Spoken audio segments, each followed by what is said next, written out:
আসসালামু আলাইকুম এভরিওয়ান, কেমন আছেন সবাই? আশা করি সবাই ভালো আছেন। আল্লাহর রহমতে আলহামদুলিল্লাহ আমিও ভালো আছি। চলে আসলাম প্রতিদিনের মতোই নতুন আরো একটি ভিডিও নিয়ে। আশা করছি আপনারা আমার সম্পূর্ণ ভিডিওটি দেখবেন, ভালো লাগলে লাইক কমেন্ট শেয়ার করে দিবেন। আর যারা আমার চ্যানেলটিকে এখনো সাবস্ক্রাইব করেনি, সাবস্ক্রাইব করে পাশে থাকা বেল বাটনটি অন করে দিবেন। তো আজকে অনেকদিন পর অনেক সকাল সকাল ঘুম থেকে উঠলাম, প্রায় তখন 6টা বাজে। তো হাঁটতে বের হয়েছিলাম সকাল সকাল। কোনো বৃষ্টি ছিল না, ভালোই ছিল ওয়েদার। কিছুক্ষণ রাস্তা হাঁটার পর শুরু হয়ে গেছে বৃষ্টি, দেখতেই পারতেছেন বৃষ্টি পড়তেছে। তো অনেক বেশি সকাল, আমি জানি না যে 6টার দিকে এত বেশি অন্ধকার, মানে আমি ভাবছি যে মনে হয় মানুষজন উঠে যাবে ঘুম থেকে, এরকম সকাল। এলাম দিয়ে রাখছিলাম একটু হাঁটতে যাবো আমার খালামাকে নিয়ে, খালামা আর কি আমার খালা শাশুড়ি, তো ওনাকে নিয়ে হাঁটতে বের হয়েছিলাম। তো বৃষ্টি শুরু হয়ে গেছে। ও রাতের বেলা উনি বলছিল যে সকাল সকাল উঠে ঘুম থেকে হাঁটতে যাব। তো এখানে কোনো লাইট জ্বালানো আছে, দোকানপাট সবকিছুই বন্ধ, একদম নীরব রাস্তাঘাট। আমার তো ভয় করতেছিল। তো একটু সামনে পর্যন্ত যাব, গিয়ে আবার চলে আসব, খুব একটা দূরে যাব না। আমি পিছনে তাকিয়ে দেখতেছিলাম যে খালাম্মা আসতেছে কিনা। উনি যেহেতু একটু মুরব্বী মানুষ, আস্তে আস্তে হাঁটতেছে, আমি একটু দ্রুত হাঁটতেছিলাম। তো প্রথম দিনই হাঁটতে বের হয়ে হতাশ হয়ে গেলাম, বৃষ্টিতে বৃষ্টি হচ্ছে। এখনো ভালো করে বৃষ্টি শুরু হয় নাই, কিছুক্ষণের মধ্যেই একদম জোরের বৃষ্টি শুরু হয়ে যাবে আর কি। এখন চলে আসলাম আমাদের ইউনিয়ন পরিষদের সামনে। এটা হলো আমাদের ইউনিয়ন পরিষদ। এটা আমার শ্বশুর বাড়িরও ইউনিয়ন পরিষদ, আমার বাবার বাড়িরও, মানে একই ইউনিয়নের আমরা। আর তারপরে যে আমি রাতে বৃষ্টি খেয়ে মাংস বের করে রাখছিলাম, তো এটা রান্না করবো আজকে। যেহেতু বৃষ্টি হইতেছে, বৃষ্টির মধ্যে এটা রান্না করলে ঝাল ঝাল করে গরুর মাংস রান্না করব। তো আমি এখানে যেভাবে সবসময় রান্না করি এইভাবেই সব মশলা দিয়ে দিব। মাংসটাকে আমি আগে ভালো করে ছোটো ছোটো পিস করে কেটে নিয়েছি, তারপর ভালো করে ধুয়ে নিয়েছি। ধুয়ে আমি এখন সব মশলা এখানে দিয়ে দিচ্ছি। আপনারা তো জানেন কীভাবে যে রান্না করতে হয়, এটা আমার বলা লাগবে না যে আমি এখানে কী কী দিচ্ছি। দেখতে থাকেন কী কী দিয়েছি এখানে। তখন প্রায় বাজে মনে হয় 7:30। তো হাঁটতে গেছিলাম, হেঁটে এসে তারপর হলো এগুলো রেডি করতে করতে 7:30 বেজে গেছে। আয়াত এখনো ঘুম থেকে ওঠে নাই। তো আমি ভাবতেছিলাম যে ও যেহেতু ঘুমাচ্ছে, ও ঘুমাক, এই ফাঁকে আমি আমার কাজগুলো শেষ করে ফেলি। এই জন্য হলো রান্নাটা চড়াই দেবো এখন। তো আমি এখানে সবগুলো মশলা, বাটা মশলা যেগুলো, এগুলো দিয়ে দিচ্ছি। এখন গুঁড়া মশলাগুলো দিয়ে দিব। তো আমি মাংস করে সবসময় মেখে রান্না করি গরুর মাংসটা, আমার কাছে এইভাবে অনেক বেশি ভালো লাগে মেখে রান্না করলে।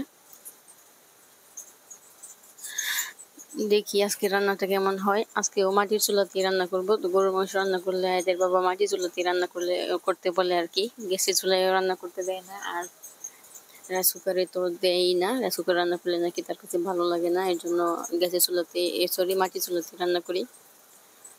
তো এখন আমি এখানে তেল দিয়ে দিচ্ছি পরিমাণ মতো, খুব বেশি একটা দিব না। আজকে মাংসের মধ্যে হালকা তেল দিচ্ছি আর কি। মানে মাংসের মধ্যে যে তেলটুকু থাকে এটা আমি কেটে অনেক সময় ফেলে দিই। আজকে ফেলে দিই নাই, রাখছি, তাহলে মাংসের কালারটা ভালো আসে, দেখতে ভালো লাগে আর কি। আর আজকে মাংসটা হলো রুটি দিয়ে খাবো, ওই জন্য একটু তেল তেল দেখা গেলে ভালো লাগবে, এই জন্য খেতেও ভালো লাগবে, দেখতে সুন্দর লাগবে, এই জন্য তেল তেলিয়ে রাখছি আর কি। এখন আমি সব মশলা দিয়ে আমি ভালোভাবে একদম মেখে নিব। তো এখানে আমি একটা ভুল করছি, আমি এখানে লবণ দিতে মনে ছিল না, লবণ না দিয়ে আমি মাংস একদম রেডি করে ফেলতেছিলাম। তো আমি এখানে সবগুলো মাংস এখন মেখে নিচ্ছি। তো এখানে কিছু হাড়ও ছিল, তো মাংসের মধ্যে হাড় থাকলে কিন্তু ভালো লাগে। তো এগুলো কিন্তু কুরবানির মাংস, আমি সবগুলা প্যাকেটের মধ্যে একটু একটু করে হাড় দিয়ে দিছি, তারপর লবণ দিয়ে আবার ভালো করে মেখে নিছি। তো আজকে হলো আমার শাশুড়ি একটা চুলা বানাইছিল ঘরে রান্না করার জন্য, তো এর জন্য হলো এই চুলাতে রান্না করতেছি। তো তখনও বাড়িতে সবাই এখনো ঘুম থেকে উঠে নাই, আমি রান্না করে ফেলতেছি। আর আমার তরকারিটা হয়ে গেছে প্রায়, এই সময় আমি আবার চলে আসছি হলো রুটি বানানোর জন্য।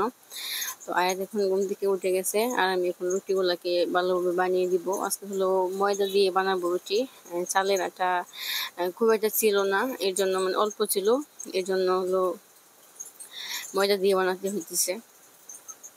তো এই যে আমি রাইস কুকারের মধ্যে হলো এই ডোটা করে নিয়েছি আর কি, রুটির এই ডোটা। এখন আমি সুন্দর করে সবগুলা এই ময়দার যেই এটা হয়েছে এটাকে আমি ভালোভাবে ডলে নিছি, তারপর আমি এভাবে সাইজ করে রেখে দিছি যেন তাড়াতাড়ি হয় রুটিগুলো বানাতে।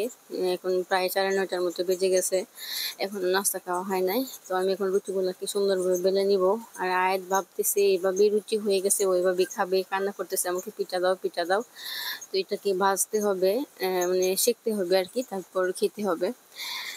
আমি রুটিগুলাকে সুন্দর করে বেলে নিচ্ছি। আমার রুটি শ্বশুরবাড়ির সবাই অনেক বেশি পছন্দ করে, মানে আমার হাতের রুটি অনেক পাতলা হয় আর অনেক একদম গোল হয় আর কি। বিশেষ করে ময়দার রুটিটা বেশি সুন্দর হয় চালের আটা রুটির চাইতে। তো আমি রুটিগুলাকে সুন্দর করে বেলে নিচ্ছি। আর ওরা রুটি বানালে অনেক বেশি মানে